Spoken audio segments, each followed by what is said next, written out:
My name is Robert Mills, and I want to tell you about the Tuesday morning when 19 years of my life got handed to a man who had never spent a single day in a warehouse. I was standing in the parking lot of Whitfield Industrial Supply, holding a cardboard box. Inside that box was a coffee mug my daughter Kayla gave me, a small desk calendar, 2 pens, and a framed photo of my family from a beach trip 4 summers ago. That was it. That was everything I was walking away with after 19 years. I watched Brett Calloway walk through the front doors of that building in a dark blue suit that probably cost more than my first monthly mortgage payment. He had his chin up and his shoulders back and the relaxed look of a man who had never once had to fight for anything. The doors closed behind him. I stood there for a moment. Then I got in my car. I did not cry. I did not call anyone. I just drove. But let me back up, because the parking lot is the end of the story. The part that broke something in me happened 2 hours earlier, up on the 3rd floor in Don Whitfield's corner office. Don called me in at 8:15 that morning. No email the night before. No heads up from HR. Just a message from his assistant saying he wanted to see me first thing. I had been in that office hundreds of times. I knew the view from his window, the loading docks, the delivery yard, the rows of shelving you could see through the warehouse skylights. I had helped build what that view looked like. Don was already seated when I walked in. He did not stand up. He gestured to the chair across from his desk the way you gesture to a seat in a waiting room. I sat down.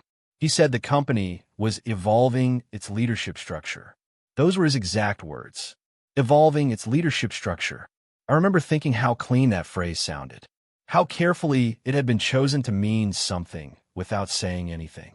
Then he told me that Brett Calloway would be taking over as director of operations. My title, my role, the job I had held for 11 years and spent 8 years before that earning the right to hold. I asked him what that meant for me. He said there was a coordinator position available if I wanted to stay.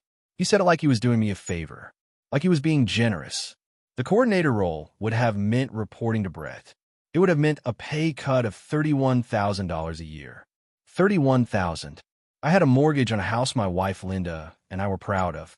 I had a daughter, Kayla, finishing her 2nd year of college with tuition bills that came every semester without fail. I had Linda recovering from knee surgery, still going to physical therapy twice a week. $31,000. I sat across from Don Whitfield, and I kept my face still.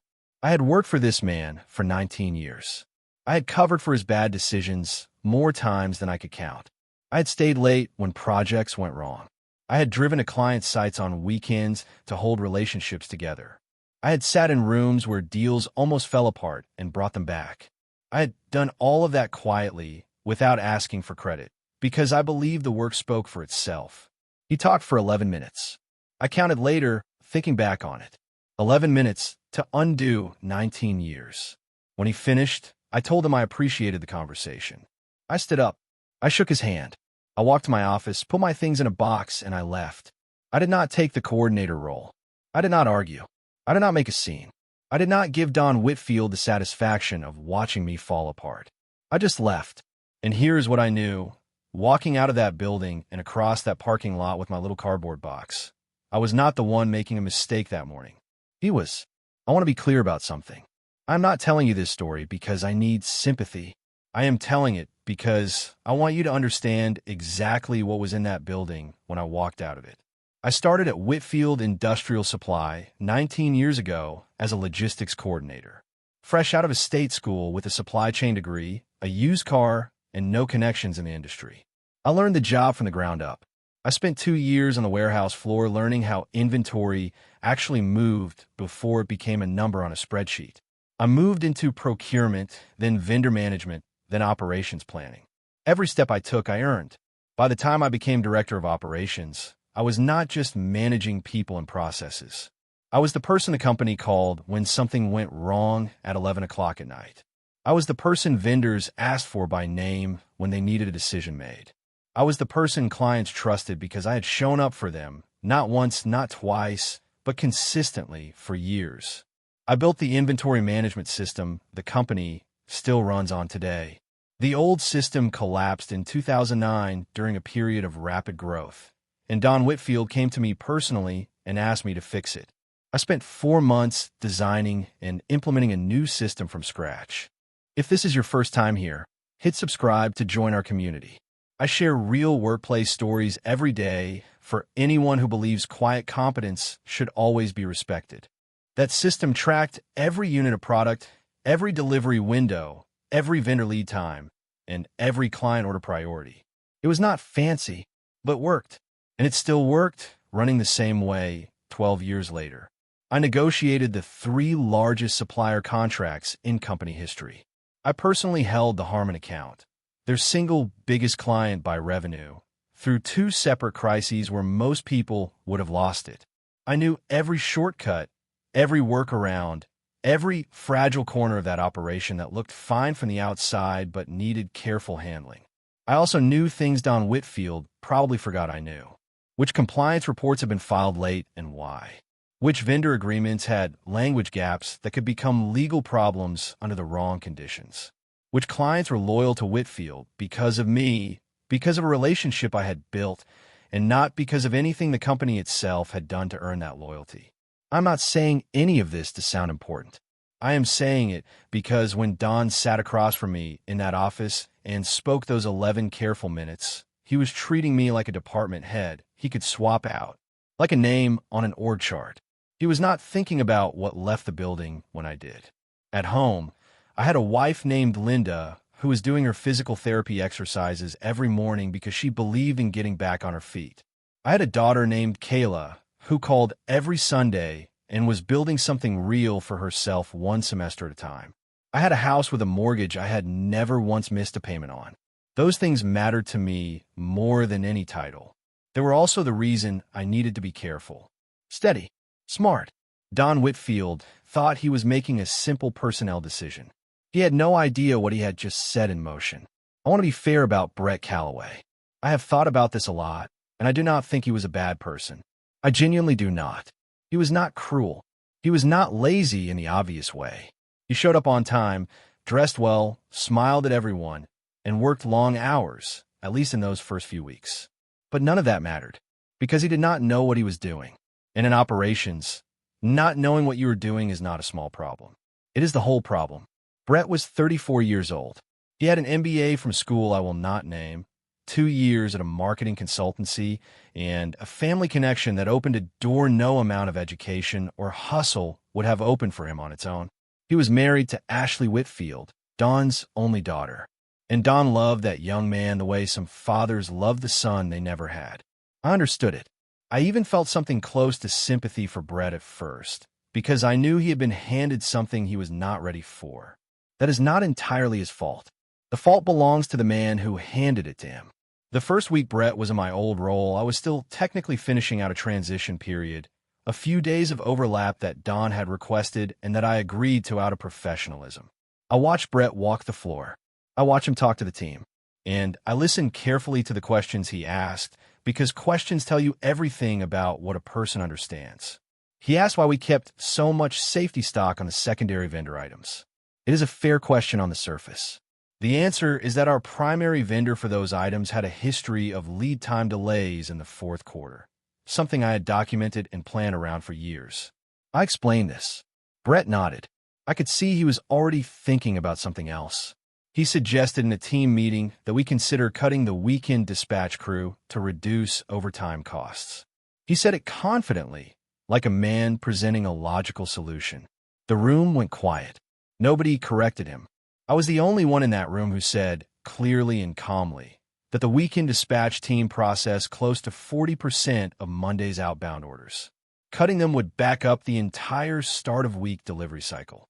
Brett thanked me for the input. Then the meeting moved on, and the idea was never officially dropped. It just floated there, waiting. The moment that stayed with me longest was when he looked at the Harmon account report and called it low margin. Harmon was not low margin in isolation. Harmon was the anchor.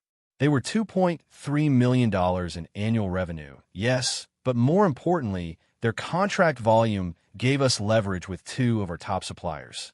Lose Harmon and the leverage shifts. Lose the leverage and the supplier pricing changes. The whole structure was connected. I had built it that way on purpose. Brett did not know that, and nobody in that room told him.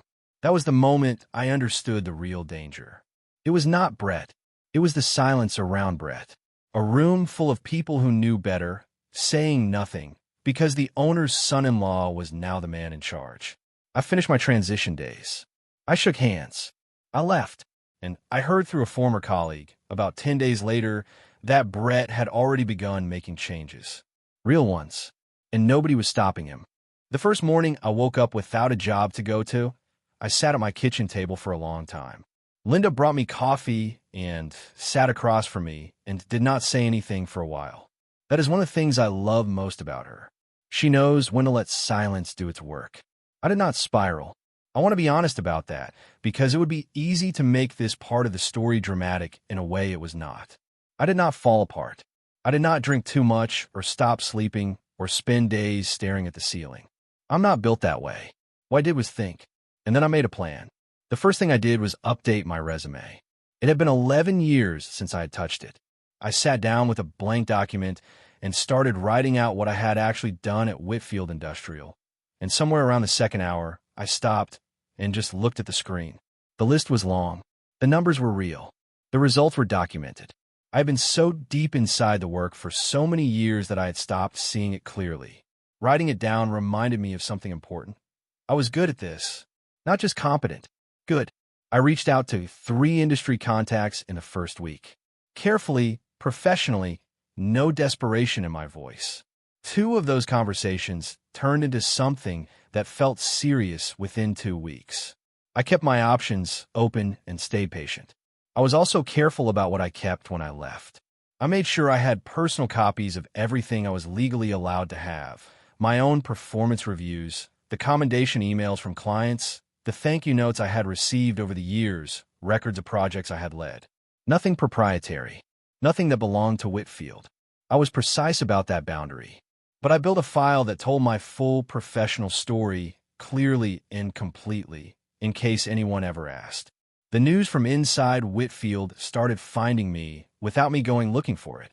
A vendor rep I had worked with for 8 years, a man named Phil, who handled our fastener supply, called me about 3 weeks after I left just to check in. He said things felt different over there. He said he'd been asked to resubmit a contract proposal that had already been finalized the previous year. He did not know why. I thanked him for calling and kept the conversation short. Rosa Mendez reached out a few weeks after that. Rosa had been one of my best mid-level managers, sharp, reliable, calm under pressure. She sent me a simple message that said she was thinking about her options and wanted to catch up. I called her back. I did not ask her to tell me anything. I did not encourage her to leave. But she told me things were changing fast and not in ways that made sense to the people actually doing the work. She told me Brett had restructured the dispatch schedule to cut overtime. The change had gone through. The weekend crew had been reduced. And she told me that Brett had renegotiated one of our key vendor contracts, personally, without running it through legal, in a way that removed a quality assurance clause that had been in place for 6 years.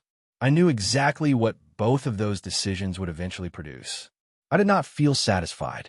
I felt something quieter and heavier than that. Something close to grief, because I had built those systems carefully, piece by piece, over many years.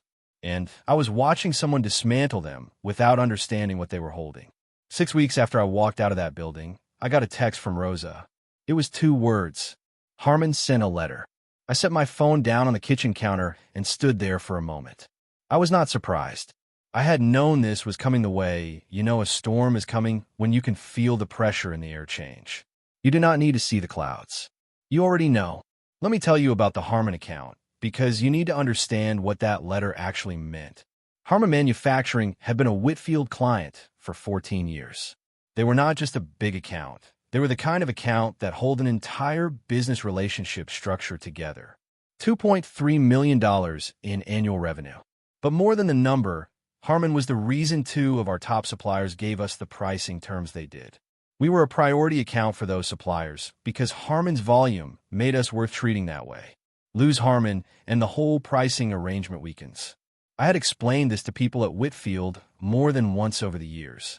It was not a secret. It was just the kind of knowledge that lives in the mind of the person managing it and disappears when that person walks out the door. I had managed the Harmon relationship personally for 6 years. I knew their procurement director, Gerald Park, the way you know someone after 6 years of honest dealings. Gerald was old school. He was not a man who made noise over small problems. He absorbed small problems.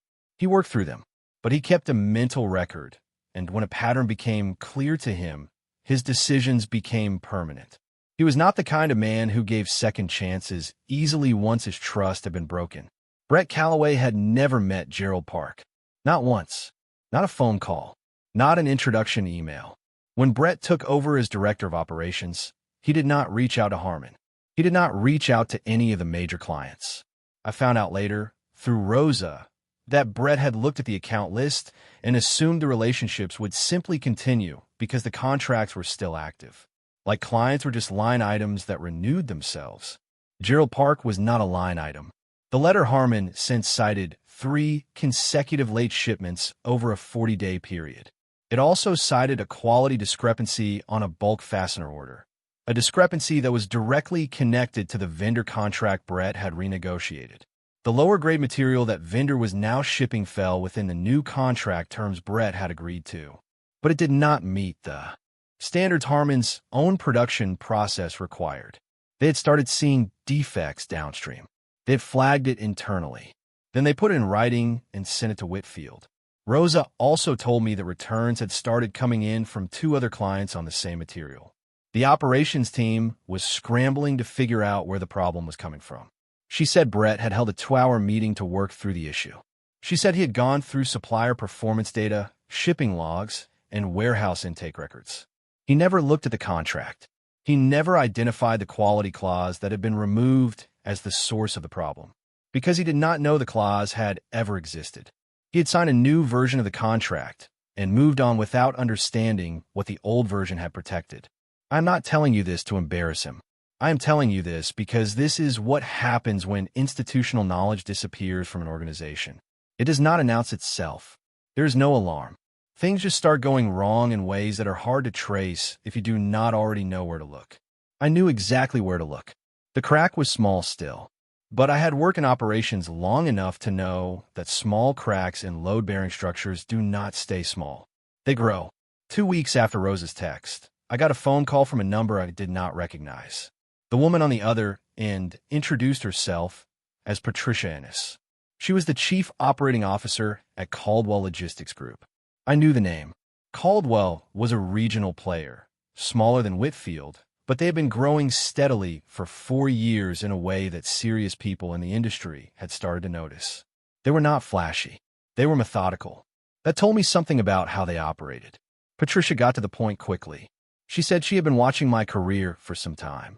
She said Caldwell was expanding its supply chain operations division, and they were looking for someone to lead it at a senior level. She said she had spoken to 2 people in the industry who had both named me without her prompting them. The role was Senior Director of Supply Chain Operations. It was a step above my old title at Whitfield. The base salary was $18,000 higher than what I had been earning before Dawn offered me the coordinator demotion. I did not say yes on the call. I told her I appreciated it and asked for a week to think it through. She said that was fine and that she would send the full offer details by end of day. I sat with it for 2 days. Then I asked for a follow-up conversation with Patricia directly, just the 2 of us, before I gave her an answer. She agreed without hesitation. That told me something too. We talked for about 40 minutes. Patricia Ennis was the kind of person I respected immediately, not because she was impressive in a showy way, but because she was precise. She asked good questions. She listened to the answers. She had clearly done her research on me, not just on my title history, but on the actual work. She knew about the inventory system. She knew about the supplier contracts. She knew which client relationships I had personally held together over the years. Toward the end of the conversation, she said something I have not forgotten. She said, "We want to grow into the accounts that are about to become available." She did not say Whitfield. She did not name Gerald Park or Harmon Manufacturing. She did not have to. We were both professionals. We both understood exactly what she meant. I was not just being hired for my skills. I was being hired because Caldwell could see what was coming, and they wanted the right person in position when it arrived. That kind of clarity and honesty from company leader meant more to me than the salary. I accepted the offer. My first week at Caldwell, I spent time learning the internal systems, meeting the team, and understanding how the operation was structured. The culture was different from Whitfield in ways I felt immediately. People asked questions without fear. Managers pushed back on ideas, and it was treated as part of the process, not as disloyalty. Patricia ran a tight operation and expected high performance, but she also made it clear that she trusted the people she hired to do their jobs. On my fourth day, I called Gerald Park. I want to be clear about why. I was not calling to poach his account. I was not calling with any kind of agenda. Gerald and I had known each other for 6 years. We had worked through 2 serious crises together. He had sent me a personal note when I left Whitfield, a handwritten card, which is exactly the kind of man Gerald Park is. Calling him was natural. It would have been strange not to. He picked up on the second ring. He was warm. He asked how I was doing. We talked for 20 minutes about nothing strategic at all. But before we hung up, he said one thing that stayed with me. He said, "Robert, I'm glad you landed somewhere good." The way he said it told me everything about where things stood at Whitfield. The tide was turning. Slowly, quietly, but it was turning. I want to be careful about how I tell this part of the story, because it would be easy to make it sound like I was watching from a distance and enjoying what happened. I was not. What I felt was something closer to the quiet sadness you feel when you watch a building you helped construct start to come apart. You do not cheer. You just watch. And you remember every decision that led to that moment. Over the 2 months that followed, Whitfield Industrial Supply came apart in 3 separate places, almost at the same time. The first was Harmon. Gerald Park's team sent formal written notice that the Harmon account would not be renewing its contract. The contract had 60 days remaining. They were not going to extend it. 14 years of business ended in a letter. Don Whitfield called Gerald personally. I heard about this call through Rosa, who was still at Whitfield at that point, still watching things unfold from the inside. Don asked Gerald what it would take to fix the relationship. Gerald was polite. Gerald was always polite. He told Don that the trust and service consistency had been broken, that the issues were not isolated incidents but a pattern, and that Harmon needed a supplier relationship they could rely on without question. He did not say Brett's name. He did not need to. Don knew exactly what Gerald was describing. He just could not say it out loud, because saying it out loud would have meant admitting what the decision had cost him. The second crack came from the vendor side. The supplier whose contract Brett had renegotiated, the one that had removed the quality assurance clause, sent a formal compliance warning to Whitfield's legal department. It was a legal notice citing the downstream client damage claims that had been building for weeks. The notice made clear that if Whitfield pursued any claim against the supplier for the quality issues, the supplier would point directly to the contract language that Brett had agreed to. Language that explicitly allowed the lower material grade. Language that no one at Whitfield's legal team had reviewed before Brett signed it. Don's legal team had not seen the revised contract until that notice arrived. Brett had handled the renegotiation himself, start to finish, to show initiative. He had been proud of it. He had mentioned it in a leadership meeting as an example of moving quickly to find cost savings. Nobody had asked to see the contract language. Nobody had flagged it for review. It had just gone through. The legal team now estimated that resolving the downstream client damage claims could cost Whitfield somewhere between $80,000 and $120,000, depending on how many clients pursued formal complaints. The third thing that happened was Rosa. Rosa Mendez resigned on a Wednesday morning. She gave 2 weeks' notice, was professional and calm about it, and did not say anything negative on her way out. 2 other senior operations staff resigned the same week. Both people I had hired and trained personally. They left the same way Rosa did. Quietly, with their heads up. What walked out the door with those 3 people was not just experience. It was the living memory of how the systems I built were supposed to work. The team that remained was capable, but they had always operated inside a structure that someone else maintained. Now the structure was weakening, and the people who understood its foundations were gone. Small failures began to compound. Shipments were delayed because the dispatch logic was not being applied correctly. Reports were filed with errors because the people filing them did not fully understand what the fields were measuring or why the numbers mattered. A routine compliance audit from a state regulator found 2 filing errors from the previous quarter. The errors had occurred after I left, but they sat on the company's official record regardless. Don called an emergency leadership meeting. Brett stood at the front of the room and presented a recovery plan. The plan involved bringing in 2 outside consultants for a 30-day engagement. The consultants charged $40,000 for their work. Their final written report, delivered at the end of those 30 days, recommended rebuilding the operation structure around clearer process documentation, stronger vendor contract review protocols, and more consistent client relationship management. It was, nearly word for word, the operating philosophy I had built Whitfield's system around for the past 11 years. Don reportedly closed that meeting by saying the company needed to return to fundamentals. He did not say my name. He did not say Brett's name either. He just sat at the head of that table and said they needed to return to fundamentals, and the room was very quiet. I am 6 months into my role at Caldwell Logistics Group as I tell you this. 6 months. And already it feels more like where I was supposed to be than anywhere I have worked before. The team I lead has 7 people. They're sharp and they are honest, and they ask hard questions without apologizing for it. Patricia Ennis runs the company with the kind of clarity that makes you want to do your best work. Not because you're afraid of what happens if you do not, but because you can see that the work actually matters here. About 2 months into my time at Caldwell, Patricia called me into her office and told me that Harmon Manufacturing had signed a new supply agreement with Caldwell. She had negotiated it herself. I want to be clear about that.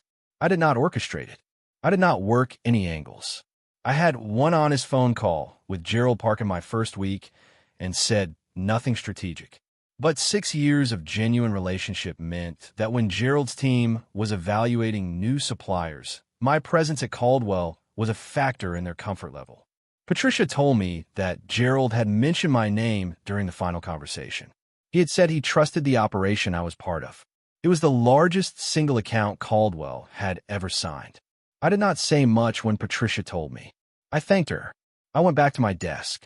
I sat quietly for a few minutes and thought about what 19 years of honest work actually looks like when it finally lands in the right place. As for Whitfield Industrial Supply, Don brought in a turnaround consultant several months after the compliance audit. The cost of that engagement, combined with the legal settlement on the vendor claims and the loss of the Harmon revenue, was significant. I do not know the exact numbers. I do not need to. Brett Calloway is still with the company, from what I understand, but he moved out of operations into something closer to a sales support role, a quieter position, away from the systems he did not know how to manage.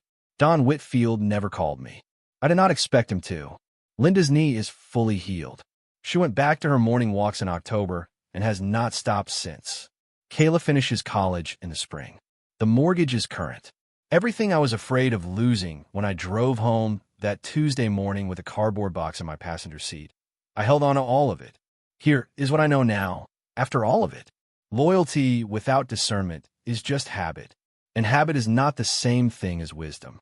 I gave 19 years to a man who saw me as furniture, useful until he decided he wanted something new in the room. That is not bitterness. That is just the truth, stated plainly. The best thing Don Whitfield ever did for me was force me out of a place that had already stopped seeing what I was worth. I know what I am worth now. I do not need anyone's office or anyone's title to remind me. I just do the work, and the work speaks for itself.